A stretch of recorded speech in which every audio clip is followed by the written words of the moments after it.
अजितदादांच्या विमानाचा ज्या ठिकाणी अपघात झाला ते ठिकाण जे आहे ते काही अंतरावर जर आहे.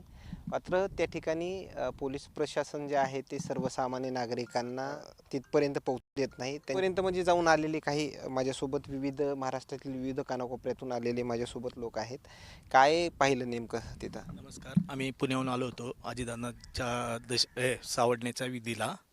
ते सावडण्याचा विधी झाल्यानंतर आम्ही एअरपोर्टपाशी आल्यानंतर आम्हाला वाटलं आम्ही पाहून यावं विमान कसं क्रॅश झाले काय नाही. तुम्हाला जाऊ दिलं, बऱ्याच जणांना पोलीस प्रशासन जे आहे ते रोखण्याचा प्रयत्न करतात. सॅम थोडंसं आम्हाला रिक्वेस्ट केल्यावरती या अलीकडे या अलीकडे हां. आम्हाला तिथं रिक्वेस्ट केल्यावर थोडंसं लांबून पाहायला भेटलं तर विमानाचे अर्धवट जळालेले अवशेष आहे. विमान जवळजवळ 80% 90% जळालेलं आहे आणि ते धावपट्टीपासून साधारण 50 मीटरच पलीकडं पडलेलं आहे. धावपट्टीला लागल्यानंतर काही झालं नसतं, कारण की 50 मीटरच राहिलं होतं अंतर. ते इकडं हे पलटी झाल्यामुळं तिथं जाऊन क्रॅश झालं. ते सरळ स्थितीत असतं तर धावपट्टीला लागलं असतं फ्लाईट. ह्याच्यात पूर्णपणे पायलटची चूक दिसते. ह्याच्याहून अंदाज येतोय आम्हाला पाहिल्यानंतर.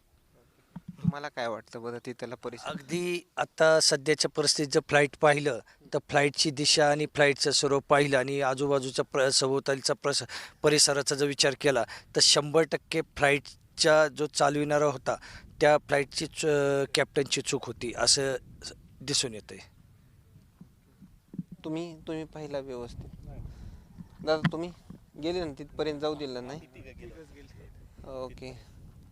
खरं तर या येत असलेल्या प्रतिक्रिया मात्र काय सांगून जातात.